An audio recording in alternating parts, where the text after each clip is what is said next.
I'm Paul Ryan, your host of the Not ATB Fantasy Show. If you're new to the show, thank you for joining us. And to our regular listeners, welcome back. With me, as always, is the best co-host in the world and creator of the Pigskin Papers website, Dave Pigskin Papers Hartman. Dave, how are you? I'm doing well, Paul. I'm a little sad that the football season's over. Don't remind me.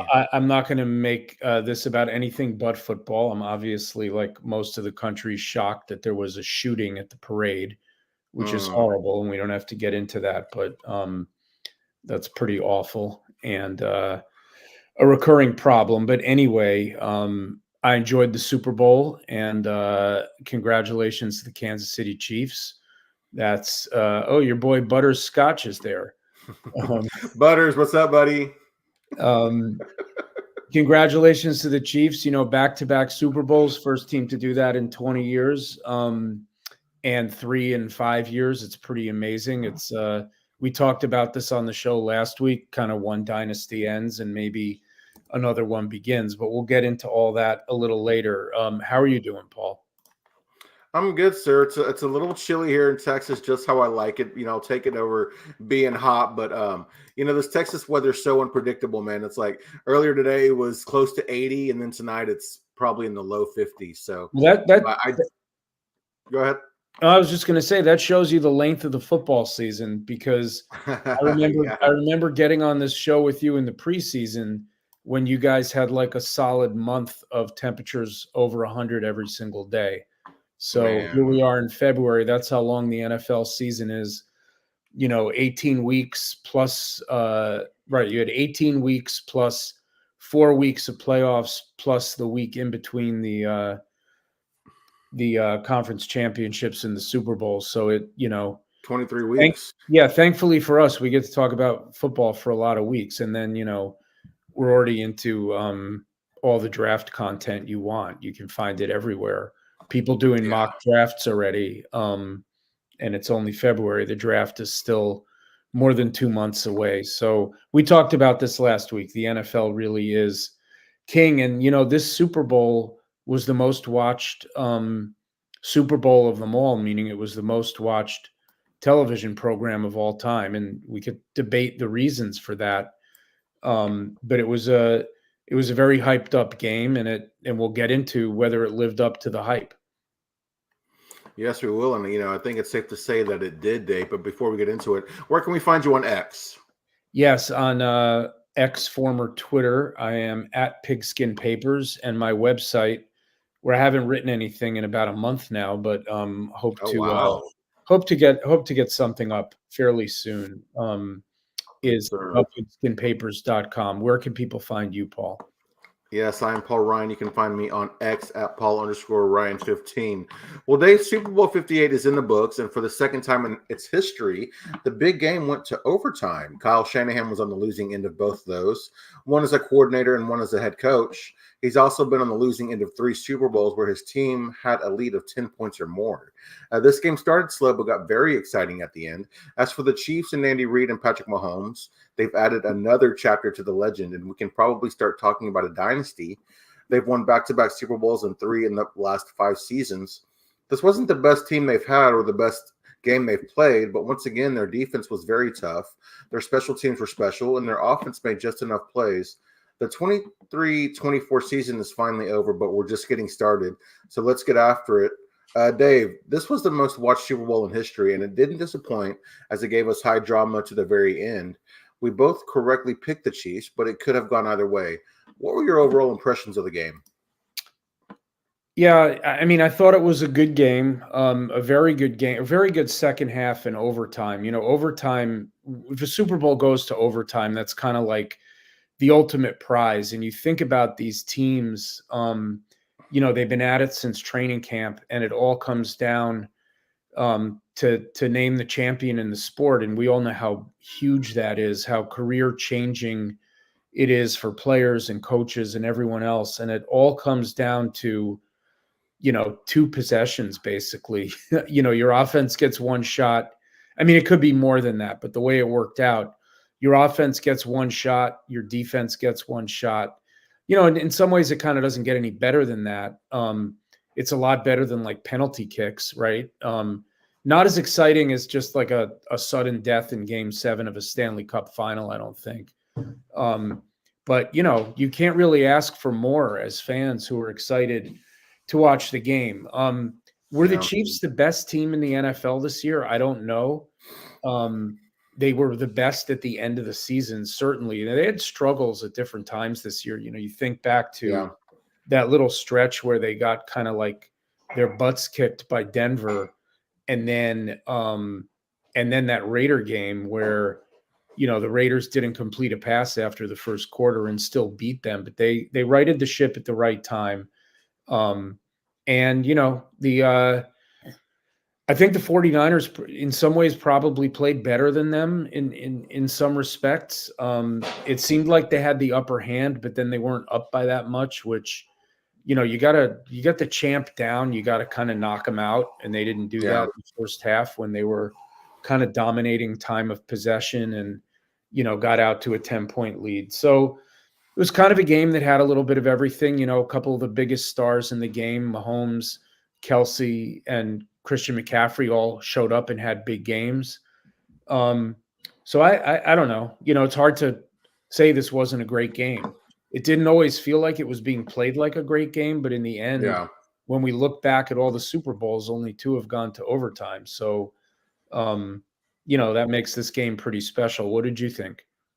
Well, Dave, I'll keep it pretty short and sweet here. My expectations were exceeded yet again. I mean, the last game of the season definitely didn't disappoint. And it's interesting. I hate to use this term, but you look at just the talent on both sides. It almost felt like a David versus Goliath, but you look at Patrick Mahomes, is he David or is he Goliath? You know what I mean? I think the 49ers have a better roster.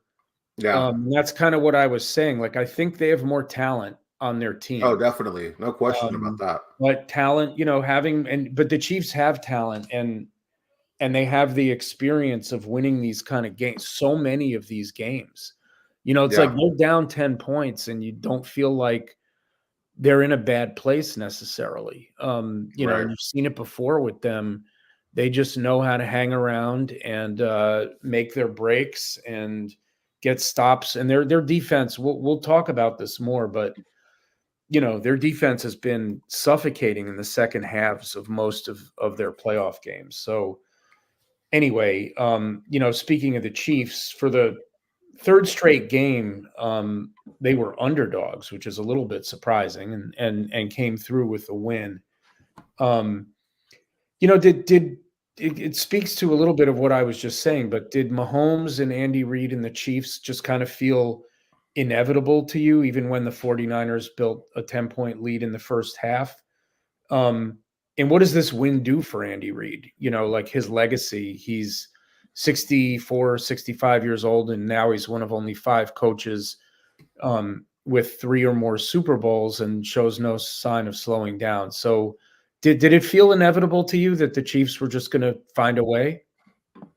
When the Chiefs were down 10 and their offense was out of sync, we saw, Mahomes missing throws. He threw that bad interception, like that overthrow, and then we saw Pacheco fumble the ball. I did think for a minute that maybe the 49ers might have figured something out, but I never truly counted out Mahomes and Reid. As far as Reid goes, I mean, he joins a short and elite list of coaches who have won 3 Super Bowls, and he's earned it. You got to think about his time with the Eagles, where they went to 4 straight NFC championship games, of course, 1 Super Bowl, not winning it, but I mean, his resume is stacked with success. Yeah. What about you, Dave? Yeah, no, I agree with what you said. I mean, I had the Chiefs and I had the under, and even when they were down 10, I kind of felt okay about it. They just have a knack, and they've been here before. And like I said, they've just won so many of these conference championship games and Super Bowls and other playoff games that it just felt like, I expected the comeback. Right. I actually didn't expect San Francisco to score that late touchdown. I almost kind of felt like they weren't going to score in the fourth quarter, and it was going to be that kind of way the Chiefs were going to win. But like I said, they really didn't play like the best team in the NFL for much of the season. Early in the year, it was the Eagles and the 49ers. Then it was and the Dolphins, frankly.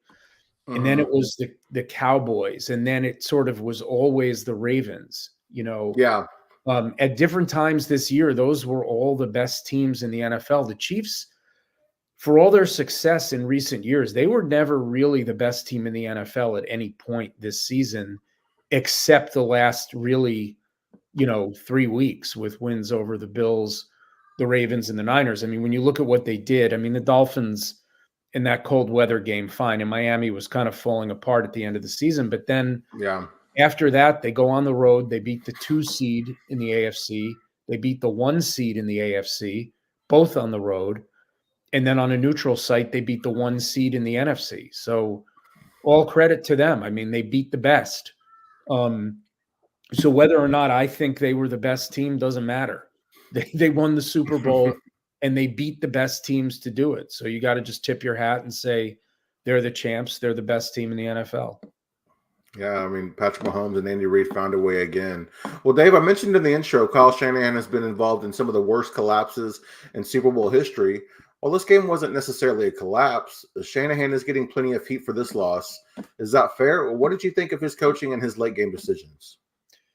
All right, well, pull up a chair because I've been in a little bit of a war on X with different people because as soon as the overtime started and Shanahan, the 49ers won the toss and elected to get the ball first, I posted something on X saying, "Why would you ever do that? It's like volunteering to be the visiting team in extra innings in baseball, but it's worse. It's almost like you're giving the other team 4 outs in the bottom of the 10th." And most people agreed with me, but there were people who pushed back and said, that's not right because if it ends up being that the teams match scores in the first 2 possessions, which could be them not scoring or both kicking field goals or both getting touchdowns where they only go for 1 or Yeah. both go for 2, then you get the next possession and it's the start of sudden death. And to me,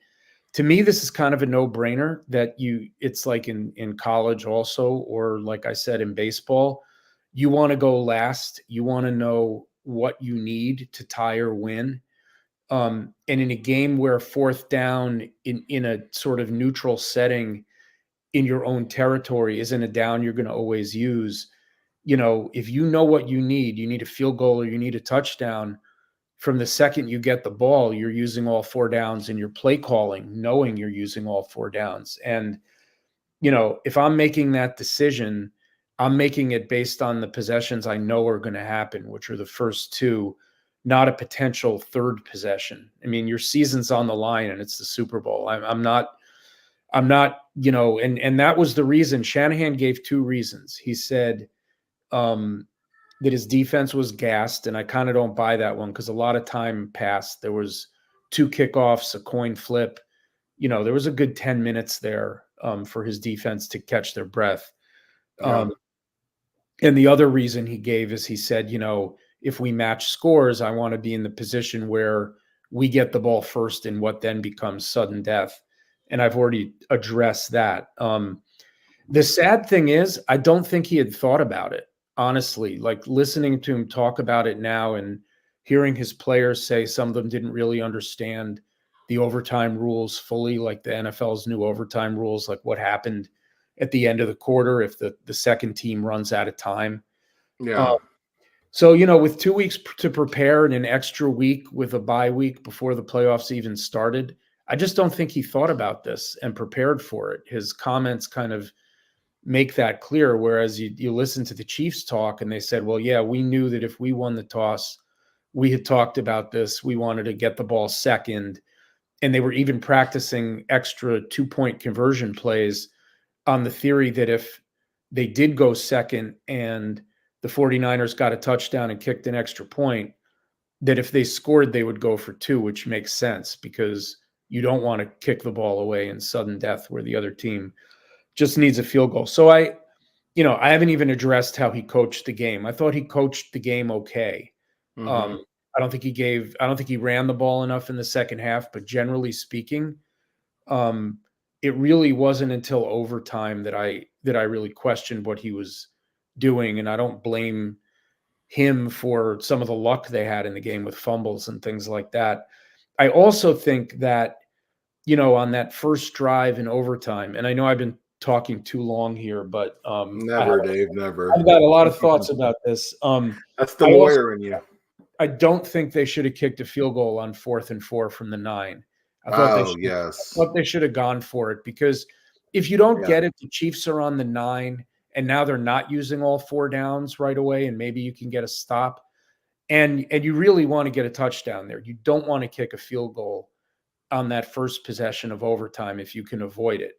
I mean, I guess it's better than not scoring at all, unless you can pin the other team really deep. But it's just inviting the Chiefs to easily get down the field using all 4 downs and then either kick a field goal or go for the touchdown. So I thought he kind of compounded his mistake in overtime. He's getting a lot of heat for all sorts of stuff, mostly for history. But honestly, I don't think he coached a bad game. I just think he made some mistakes at the end that kind of maybe showed a lack of preparedness. What did you think, Paul? I'll shut up now, because that was a 10-minute rant, but I've been arguing with people on X about this, so I got all my talking points lined up, because they've thrown everything at me. Yeah. So, what did you think? What do you think about Shanahan and how he coached this game? Well, Dave, this is a safe space, so feel free to vent anytime you need to, my friend. As far as Shanahan, he's just proven that he can't finish games for whatever reason. I don't know if he just outthinks himself or he just kind of panics when things aren't going his way. You said quite a bit there. I don't really have too much to add, but, kind of sticking with the second half here, not including in overtime, but in the second half up a touchdown, Shanahan gave his best player and playmaker a whopping 7 total touches. I felt like he got cute and overthought it, man. He deserves a lot of blame for this loss. All right, well, that's fair, and that's his resume now. They're obviously not going to fire him, although they did fire their defensive coordinator today, but they're not going to fire him. I didn't understand that move at all. Yeah, no, their defense. Well, we'll get into that. I mean, I think their defense played fine, and especially their defense lost one of its best players early in the game. What a devastating injury that was, just the way it happened. Oh yeah, running onto the field. I mean, that's what I'm saying. Like they just had some bad luck, like dumb luck in this game. Like that play where the punt hits the guy's foot. Like you see that happen during the regular season. It's kind of nobody's fault. I mean, you're supposed to get away from the ball, but you don't always know where the punted ball is going to land, and you're just trying to block someone and you're kind of running and the ball inadvertently hits your foot. I mean, that was a huge play in the game, obviously. I mean, it gave the Chiefs a short field, and it's essentially a turnover.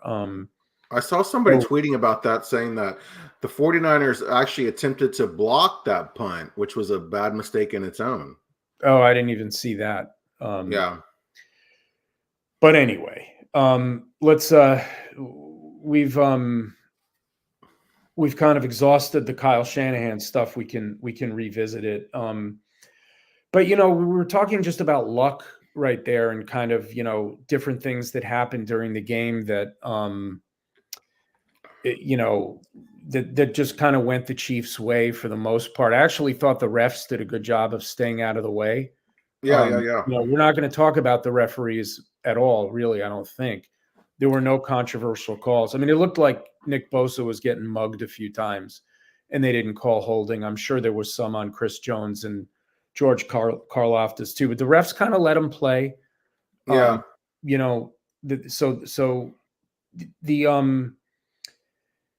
often sort of saw this kind of thing with the Patriots when they were in the midst of their run, that they would just kind of get more breaks than whoever they were playing against. And you kind of wonder, well, do good teams make their own breaks, or did they just kind of get lucky? There were 7 either fumbles or loose balls in this game, and the Chiefs recovered 6 of them. So that, kind of speaks to that. What do you think? Like, do great teams just make their own luck, or did the Chiefs just get a little lucky with some of the bounces in this one? Yeah, I mean, luck played a factor for sure. But as we've always seen, I mean, the great teams do find ways to win games like this, and that was the case this time too. Yeah. And if you're looking at like, you're feeling bad for Kyle Shanahan, he seems to have run into bad luck multiple times in his coaching career, including like if you just think back to, if you look at the 49ers and how their season ended the last 2 years, it's brutal. If you think about, I can't feel sorry for their fans. They have a great team. They've won 5 Super Bowls, although they haven't won one in 30 years now. But like last year, they go to the NFC Conference Championship game and lose 2 quarterbacks in the game when they had already lost 2 quarterbacks during the regular season.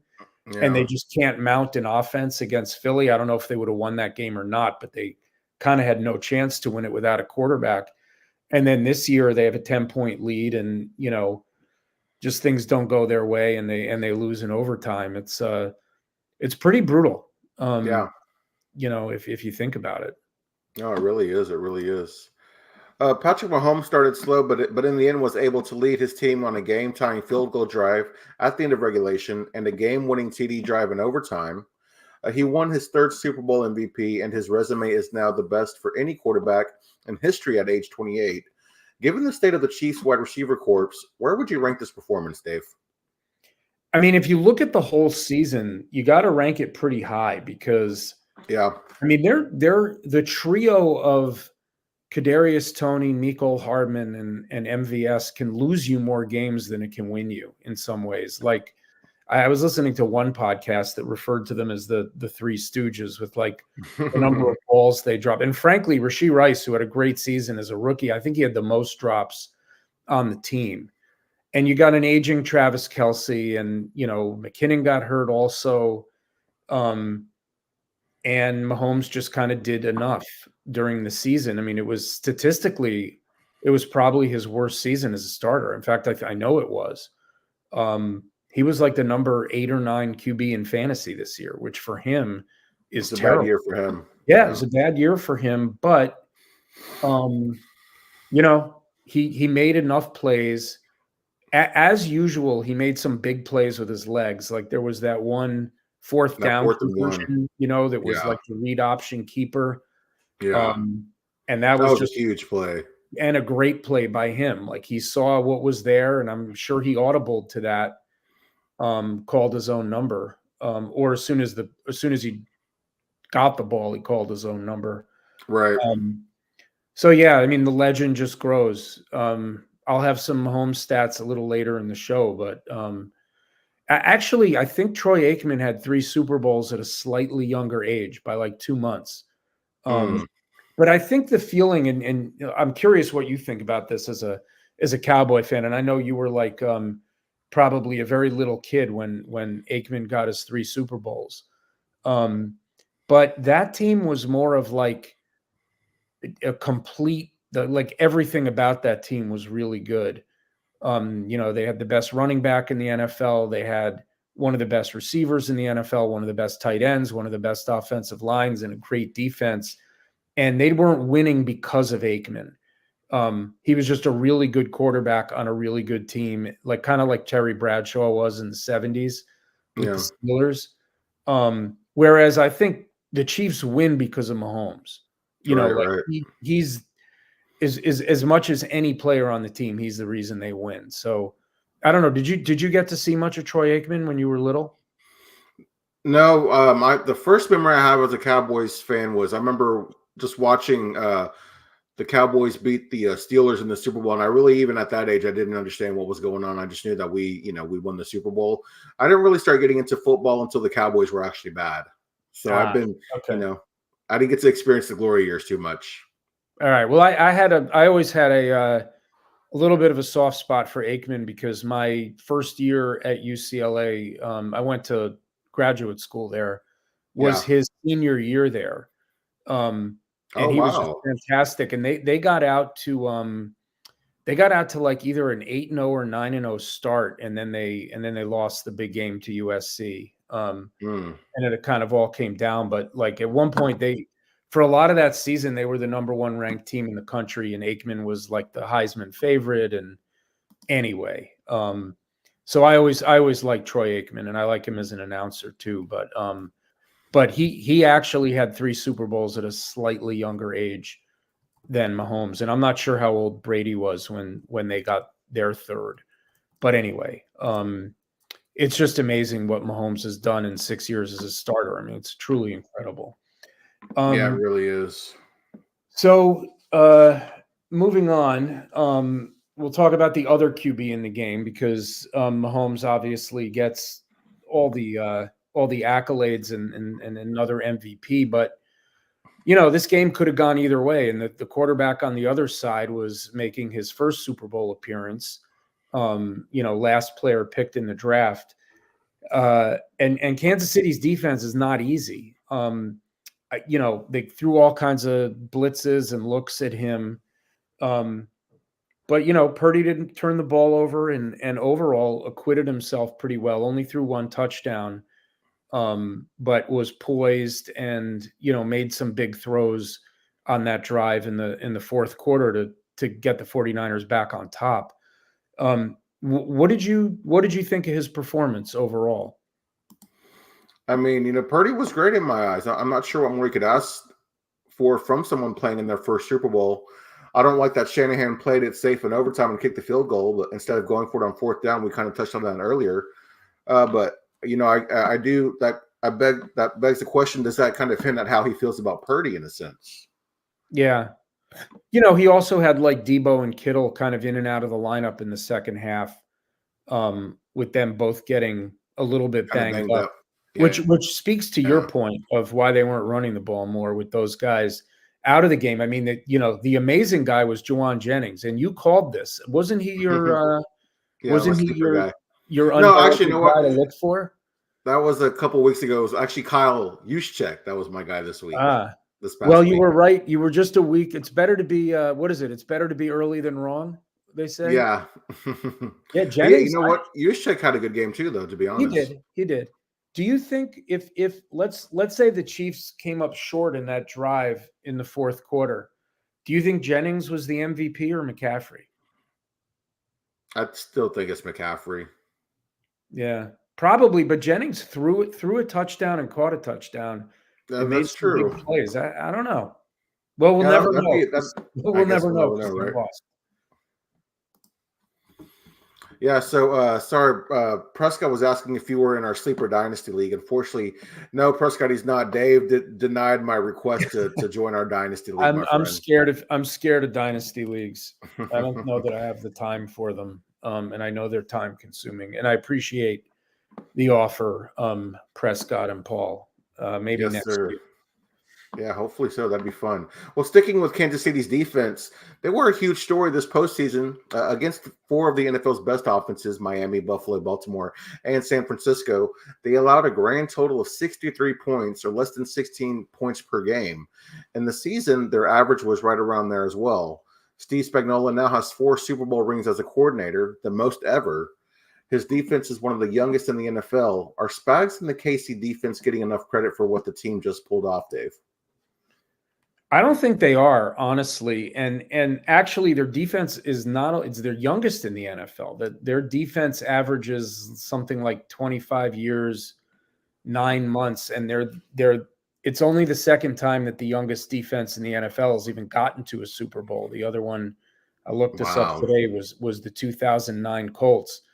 I mean, to me, that was the story of this Chiefs season, is the way their defense just completely shut down these elite offenses. Well, not completely shut down, but shut them down enough, especially that Ravens game, holding them to 10 points. But, they threw a lot of interesting looks at Brock Purdy. A lot of times when they got key stops, they either had Chris Jones just barreling up the middle, maybe with one blitzer, or they would send like McDuffie or, one of the corners at him. And there were some key plays, including the third down in overtime when they had gotten inside the 10-yard line, where Purdy had to throw it away because there was an immediately, I think it was Chris Jones was in his face immediately. They plays like that stop drives. They got them throughout the playoffs. And they've hit on, look, they've They've made some really good draft picks. They've hit on the Chiefs. You got to remember the Chiefs are always picking at the end of the first round, the end of every round. But they got Karlaftis, they got McDuffie, and a few other guys on that defense. They really hit on Pacheco's their a picks. fifth rounder. I'm sorry? I think Pacheco was like a fifth or sixth rounder too. He was seventh. Seventh rounder. Wow. Yeah. They've obviously, but especially on their defense, they've drafted well. Yeah. And, when you have a young defense, it's cheap. Interesting. Chris Jones is the only, these teams met in the Super Bowl only 4 years ago. Chris Jones is the only starter on Kansas City's defense that was a starter on that other defense. Oh, wow. 4 years ago. So they've completely turned it over. And Spagnola's brought it together. And I think they're the MVP, honestly, of the whole postseason for Kansas City. And I don't think Spagnola and that defense are getting enough credit. What do you think? Definitely not. I mean, they were getting a lot of credit during the season, but yeah, they deserve a lot more credit for what they've done this postseason for sure. I mean, Spagnola winning 4 Super Bowls as a coordinator, that's impressive. It's hard to do because coordinators, when they win Super Bowls, get head coaching jobs. Yeah.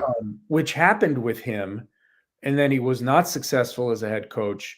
And a lot of times when they're not successful as a head coach, they don't go back to being a coordinator. Because it's a step down and it means they might not be a head coach again. Now, we just saw Arthur Smith do it. So it's not like it never happens. But, Bill Belichick, he's got 6 Super Bowls as a head coach. People forget he's got 2 as a defensive coordinator with the Giants. It's usually one direction. Right. If you're an outstanding coordinator, and that's exactly what Belichick was with the Giants, you get a head coaching job. And even if you fail in the first one, like he did, well, he had mixed results in Cleveland, you've kind of stepped up. But in Spagnola's case, he's just better as a coordinator. And he seems happy there. And maybe he'll get offered another head coaching job because of the way that, but it won't be now because all the vacancies are filled and there's some bigger names still out there like Bill Belichick, Pete Carroll, and Mike Vrabel. That don't have jobs for this season. So, we'll see. But, tremendous job by them. He'd be silly to leave Patrick Mahomes in that defense, I think. Yeah. Yeah, well, Dave, the 49ers defense really struggled against the Lions and Packers and had questionable effort in both games, but seemed to right the ship in this game, even with Drake Greenlaw going out in the first half. They definitely got tired at the end of the game, though. How do you rate their effort? I said this earlier. I think their defense overall played well. Yeah. Unfortunately, the last 2 drives were they at least they held the Chiefs to a field goal at the end of regulation. I mean, they could have lost the game right there. Yeah.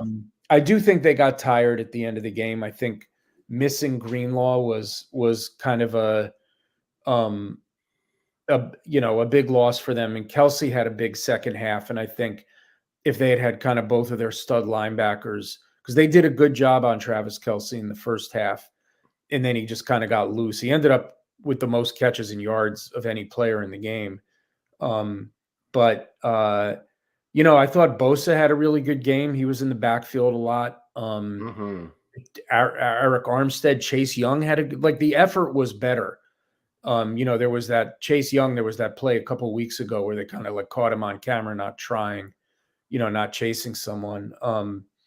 He was in the backfield a lot. He played well. Their secondary played pretty well. They got an interception.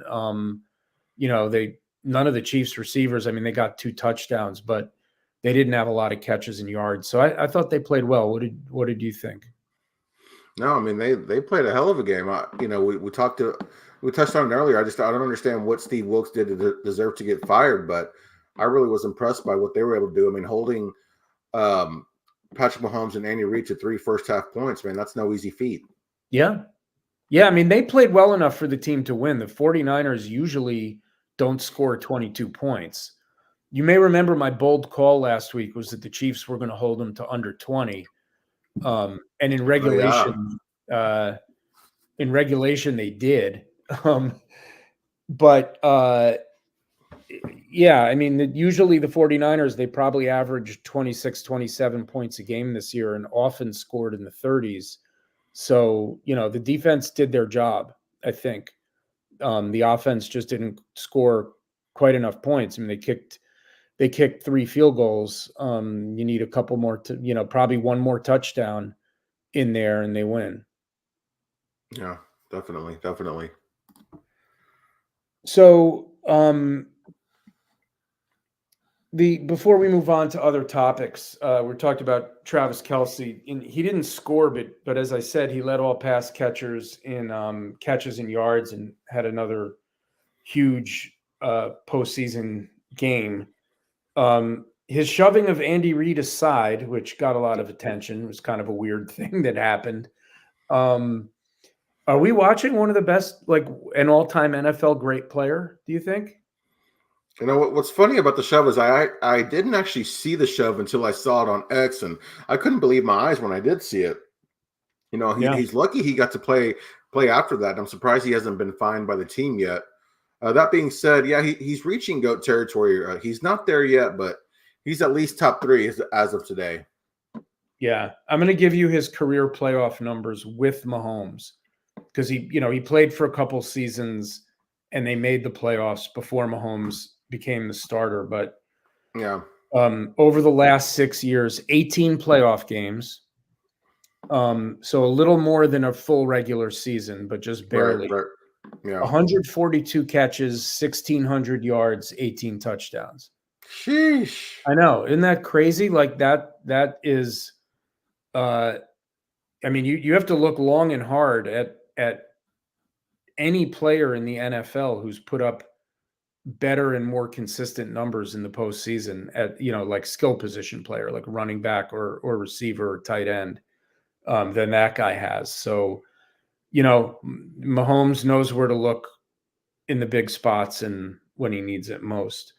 Man. So before we move on to a few other topics related to the game, but less related to how the game was played and kind of breaking down what happened, any final thoughts on the Super Bowl or on this season from you? I don't know what it is, Dave, but the Chiefs dynasty is a lot more likable than the Patriots dynasty ever was for me. I would actively root for the Patriots to lose in Super Bowls, but I never feel that way when watching the Chiefs. What about you? That's a good point. I mean, I'm a Dolphin fan, so maybe if I was like a Bronco fan or a Raider fan or a Charger fan, I'd have a different answer for you. And look, the Chiefs knocked off Miami this year, actually beat them twice. I got no problem with them. I find them easy to root for. I was rooting for them in this game, although I really had no dog in the fight. But I picked the Chiefs, so I kind of wanted to be correct. Yeah. But yeah, they're a more likable team. I agree. There was that one moment this year, like after the Bills game, where Mahomes kind of acted a little out of character for him. If you remember, he was kind of whiny and he said something to Josh Allen about like we would have won if it wasn't for that Kadarius Toney offsides call or whatever he said. But he's usually, I mean, he's a very likable player. And just speaking of Mahomes, so he's now 15-3 in the playoffs, which is crazy. Because 2 of those losses were in overtime. Also, 2 of them were to Brady, which is just kind of amusing because all the Patriot fans are getting defensive now because people are starting to compare Mahomes to Brady, which isn't fair. Brady played into his 40s and Mahomes is 28. Let's just see where his career goes.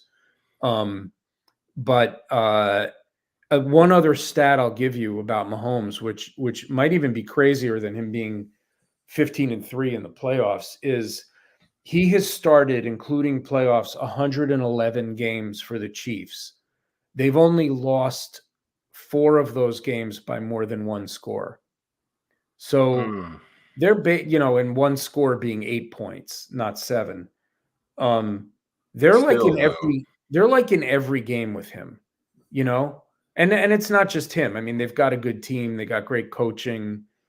They've mostly had a good defense while he's been there. But yeah, Isn't that crazy? Like only 4 times have they lost by more than a score when he has started. And that's across more than 100 games. So that's really, to me, just speaks volumes to how competitive they are with him at quarterback. And the fact that they trade away Tyreek Hill and they win back-to-back Super Bowls still. Yeah, that's crazy. And it's not only like they traded away Tyreek Hill and then it turned out he was washed up and it was smart to move on from him. He has the most yards of any receiver over the last 2 years in the league. And is up there in catches and touchdowns also. He might have more yards than any player. I can't think of a running back that would have more yards than him over the last 2 years. Maybe total yards from scrimmage, but rushing yards anyways. So yeah, amazing. They traded Tyreek and won 2 Super Bowls. That trade actually helped them like reload their roster as well. Yeah, they got rid of salary when they did that. They couldn't really afford. I think they realized they couldn't afford to pay Mahomes, Tyreek, Kelsey, Chris Jones, kind of their 4 most expensive. That's probably their 4 most expensive players. They might have a tackle making a lot of money also. And Tyreek was the one that they determined was going to, sort of cost them the most and that they could more easily replace.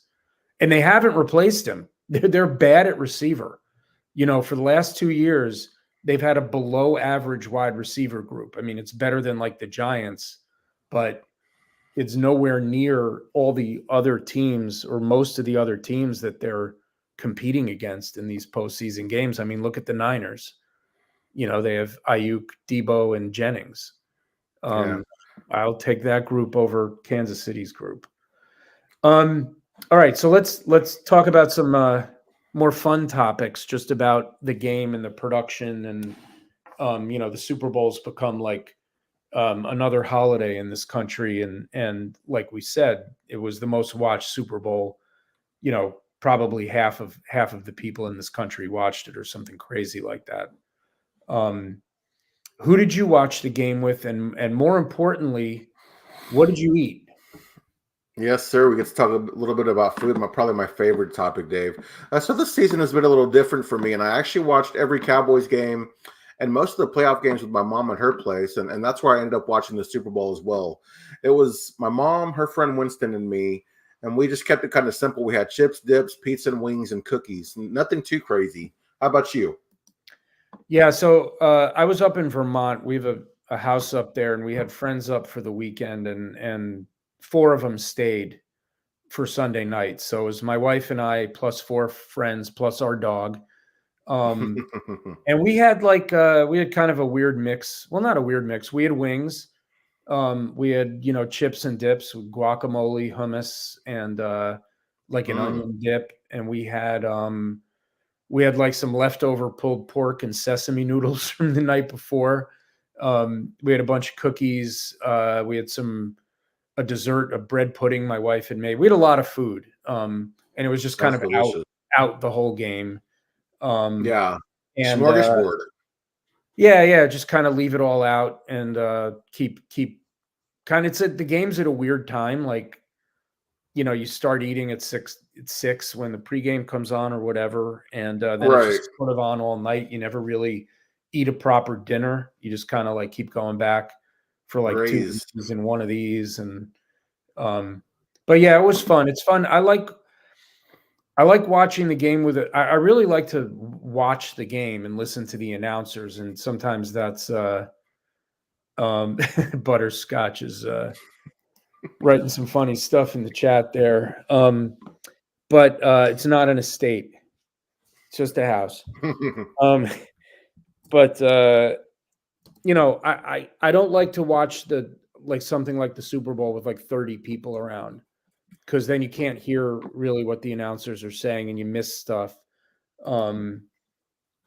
But watching with like a handful of people is perfect for me. Yeah, agreed. I agree especially with that. Especially if a few of them really know football. Like I like to be able to talk like you and I are talking on this podcast, like when Shanahan made the decision to get the ball in overtime. Like I like to be able to turn to someone and say, what is he doing? And then like Right. analyze it with them. I don't do that a lot during the game. I mostly just watch the game. You'd be surprised to hear that because of how much I talk on this show. Um, but anyway, it was fun. We had a good time. So, what did you think of the halftime show? I thought it was great. I've been an Usher fan for a long time, so he sang a lot of songs that I remembered, and I always appreciate that when I'm seeing the performer at the halftime show. How about you? Well, I missed about half of it because the Super Bowl's like was over 4 hours long, and the dog's got to get outside, so I had to walk the dog at halftime, and I missed part of it. When I came back in, Alicia Keys was on stage with him. It looked like a good halftime show. It's I guess it's weird that they had him come back because he's done it before.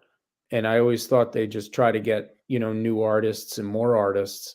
But the people I was with said it was a good show. I just missed, I don't always go for the halftime show. It's like a little much, but I want to get back to the football and it takes forever. Yeah. Did you speaking of, sort of things that people watch the Super Bowl for that you normally wouldn't really care about, like the halftime show, did you have a favorite commercial or two?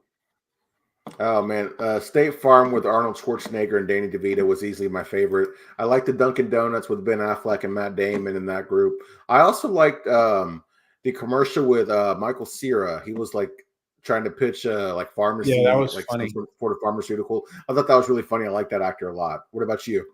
Yeah, I like the Michael Cera one too. I like the I liked all the ones you said. Um there was a commercial with what's making you laugh? Oh, I have a golden doodle butterscotch. Um I'll bring her on the show one of these weeks. Oh, please do. Yeah. Um there was a BMW commercial with Christopher Walken where like Oh, everyone so in the good. commercial was imitating him, and Yeah. sometimes with my sons we do Christopher Walken impressions about like really stupid things. There was this one thing, it might have been on SNL when he was on SNL and someone was doing an impression and saying the name of the band Foo Fighters, and they were like, the Foo Fighters, in that Christopher Walken voice. So that voice always cracks me up. So that was Yeah. my favorite commercial. Move on to the announcers. I know you got a soft spot for Tony Romo, but Oh, what did you think always. about Romo and Nance? Do you think they had a good game? Oddly enough, Dave, I didn't think they were good or bad. I was talking with my mom and her friend a lot, and with a buddy of mine via text for most of the game, so I didn't notice the commentary too much. People have started to turn on Romo, and I don't really know why. Yeah, I know. I've heard a lot of criticism of him. I thought he had a pretty good game, and I thought he had a couple of those moments where he sort of, was all over what was happening. Like there was one play where the Niners had McCaffrey out wide and like had one-on-one coverage with maybe a linebacker, and then Purdy called timeout, and Romo's like, "Why would you call timeout there? Like you got the matchup, the mismatch you wanted." And Yeah. I thought he had some good insights like that. And I'm like you, I was talking to people, so I didn't really hear everything they were saying. The one thing that bothered me is they made almost when the overtime started, they had almost no analysis of, do you want the ball first or second, which, as Right. we know from earlier in this show, is like a major issue for me that Shanahan made that decision, and they just didn't analyze it. And to me, that's like they really should have been talking about that and whether it was the right decision and why and what are the pros and cons. And then they also didn't explain the overtime rule. Like, if you remember at the end of that overtime, like the time was running down and the Chiefs weren't calling timeout. And a lot of people, including the people I was with, were like, they're going to run out of time. They're going to lose. And then at the last second, with like 30 seconds left, one of the announcers said, "Oh, by the way, if it's the team that went second and time runs out, they just it's like the end of the first quarter and you just pick up where they were. And I feel like nobody knew that because these are new rules. And it would have been nice if they kind of did a better job of analyzing all of the overtime kind of decisions that were made and explain the rules a little better. Other than that, I think they're a reliable announcing team. I still like Romo. I know a lot of people have gotten tired of him. The same thing happened with Tim McCarver in baseball. Like, he was this great announcer, and then people thought he talked too much. And so I don't know. Now I think have to Greg ask. Olson's everybody's new favorite guy now. Yeah, but he's getting replaced on their number one team by Brady next year, which I think is unfair. I think Olson's really good. Likewise, I like him a lot. I like. I've been surprised at how good he's been at his, making that transition. Yeah, same. All right, so now the most important question of them all. We've avoided this for an hour. We haven't even said her name. Did they, they showed Taylor Swift, obviously people were keeping track. 54 seconds of airtime on a broadcast that went more than 4 hours in a game that went overtime. The over on her being shown hit. That was 5.5. They probably showed her close to 10 times. What did you think? Was it too much of her, or did it not bother you? No, I wasn't bothered by it at all. Earlier in the year, I felt like they really made a point to show her, and I thought, that was kind of annoying. But throughout the playoffs, I think they did a great job of not forcing the camera her way. What about you? Yeah, I kind of liked it because I sort of felt like it was just a fan's reaction, like when big things happen. And it wasn't just her. It would be like her and Donna Kelsey, or her and Brittany Mahomes. It wasn't one time it was Blake Lively who was with her. So, it didn't bother me. I mean, if it's 1 minute out of 4 hours, I can live with it. Exactly. And, it's funny, but remember when she first started showing up at their games, they lost a couple games. They had that bad, like, Broncos game, the bad Raiders game. People thought she was a bad luck charm. Obviously, if you believe in that kind of thing, she was not a bad luck charm. And that was the name of our show last week, to Taylor Swift, good luck charm. Yeah. So, now we won't see her at football games for a while. So I think it ended up being, kind of a little bit of a distraction. But obviously the Chiefs, it wasn't a distraction for them because they figured out a way to win the Super Bowl. So looking ahead, and we'll just spend a couple minutes just talking about each of these teams and where they go from here. So the Chiefs, it just keeps rolling. Like you said, Tyreek Hill leaves, they win 2 Super Bowls. It seems to me that sort of the core and the key is Reid and Mahomes. Maybe now Spagnuolo a little, although Eric Bieniemy left and, they didn't miss a beat. Well, their offense was good, but they won the Super Bowl. Kelsey's going to be 35. They definitely need to do something about that receiver core. Maybe they'll have interest in a high-profile free agent like T. Higgins or someone else. But they've shown, like we've been talking about, that they can move on from certain players and still keep winning with what they've got going there. Is there, the defense, like I said, is the youngest in the NFL and is very good. Is there any reason right now to think that this team won't be in the Super Bowl next year? I mean, no, and it's annoying because we know that KC is going to draft well, and they will surely put some more weapons around Mahomes. Like you said, they could be in the market for T. Higgins. I don't see anybody in the AFC that is on their level. I mean, of course, Baltimore looked pretty good this year, but there's only one Mahomes, and we know what he's going to do. Yeah, I mean, it's hard to pick against it. They've gotten to the AFC title game 6 years in a row and won 4 of them. So, they've got that star player, they've got the winning coach, and the AFC's tough. I mean, this year not as much because Burrow got hurt and Herbert got hurt. We'll see how the Chargers are. I mean, the Chiefs could get a very big challenge in their own division with Harbaugh going there, and a healthy Herbert. They need to remake their lineup, their roster a little bit. But I think it's harder to get out of the AFC, but just based on what we've seen the last 6 years, there's just no reason to pick against this team. Yeah, it's I should be annoyed by it. I mean, of course I don't want to see the Chiefs win every year, but at the same time, it's like being able to see Mahomes, from the beginning of his career, and we're only 8 years in, and what he's been able to do. I'm excited to see how his career will end.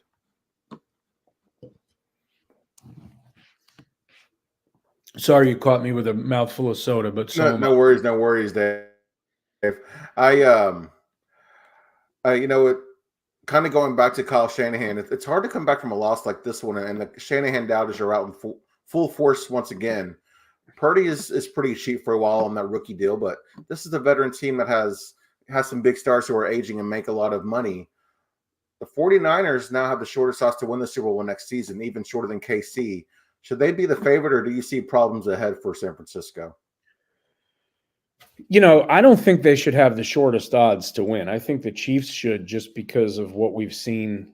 They've won the last 2 Super Bowls. Why wouldn't they have the shortest odds? It's not like they're, other than Travis Kelce, it's not like they've got guys who are maybe going to start getting too old. And I don't think they are in salary cap hell.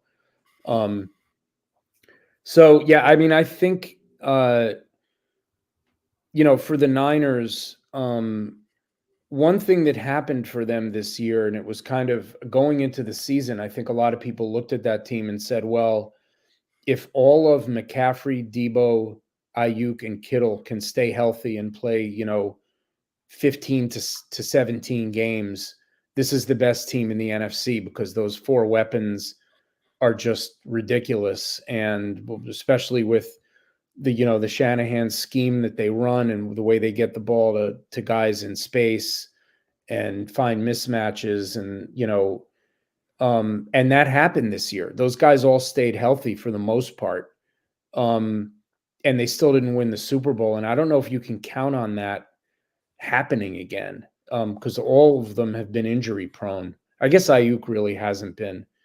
The other 3 have all missed, significant portions of seasons at different times in their career.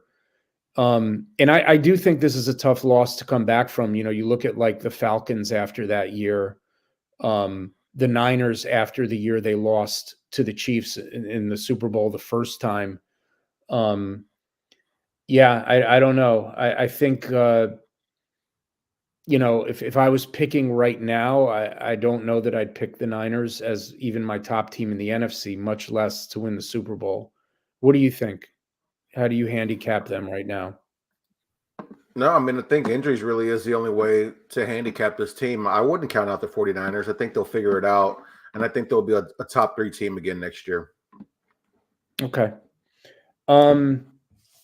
So a fantasy bonus question, because this is not the ATB fantasy show, and we've mentioned fantasy football a few times, but haven't talked about it. Christian McCaffrey led the NFL in touchdowns this year. He was the number 1 scoring, non-QB in fantasy. He was kind of like, a throwback to his couple years, those couple years in Carolina where he didn't get hurt, and he was clearly the number 1 running back.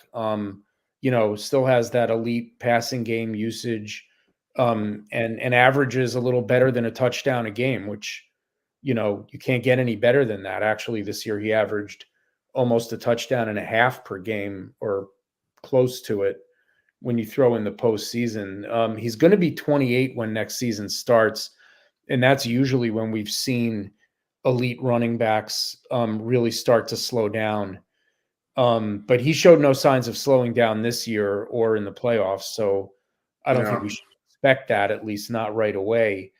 In redraft leagues, do you think he's back to being what he was 3 years ago, like the clear number 1 pick? In recent years, people have, kind of started saying, well, take a receiver number one because they get hurt less. And there are some receivers that put up ridiculous numbers every year. What do you think? Is McCaffrey back to the number one pick in fantasy? Yeah, so I've done a couple of best ball drafts on Underdog, and I've seen people take McCaffrey 1-1 and redraft. I think a case can be made. It's it's either McCaffrey or Justin Jefferson, but if you want to play it safe, you can go Justin Jefferson. If you're looking for that upside play, I think it's McCaffrey, but you won't get an argument from me about him being a number one overall pick. Could you see a case being made for CD Lamb as the number one overall pick off what he did the second half of this season? I mean, I think he ended the year. He and Tyreek were like almost tied in average points per game. I think Tyreek was a little bit ahead of him. I mean, I don't know because that top three trio of receivers are really top four with CD because you've got Jefferson, Jamar Chase, Tyreek, and then CD.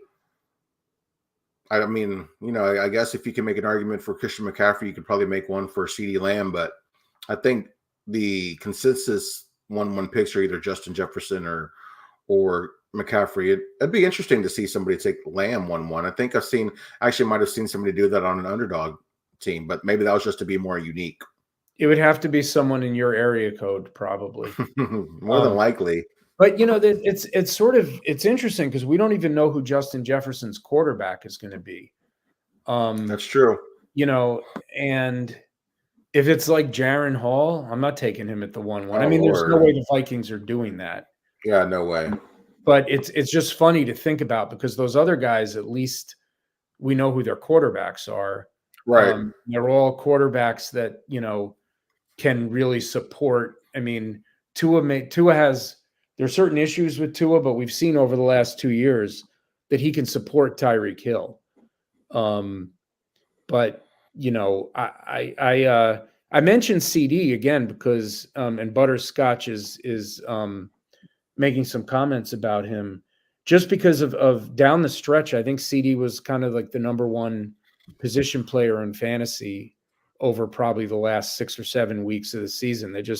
He and Dak got on that run, and he finally sort of emerged as like a clear go-to, getting the kind of target volume that, if you're going to think about someone as the 1-1 or the 1-2 or the 1-3, and it's a receiver, you want it to be someone who's getting the kind of volume that Jefferson, Tyreek, and Jamar Chase, when healthy, have gotten over the last couple of seasons when they're in the lineup. Yeah. It's funny, those guys have all gotten hurt in the last, missed games here and there. I mean, Jefferson's gotten hurt each of the last 2 seasons. So has Chase for parts of the season. But we're talking about how, take a receiver first because they get hurt less. So yeah, that's true. I think they suffered fewer injuries like the Nick Chubb injury, but they all get hurt. All right, Paul. Well, we're a little past an hour here, and we should probably start to wrap up. We always like to end the show with a bold call, and since we got no game to talk about now, no game to preview, so don't remind me. Let's just do our bold call 2025 Super Bowl matchup. What's your 2025 Super Bowl matchup? It's the Kansas City Chiefs and who cares? No, I'm kidding. I'll be bold and I'll say the Kansas City Chiefs and the Detroit Lions. We did it again, Paul. Oh, wow. Those are the two I wrote down, but I kind of, there was a part of me that wanted to like go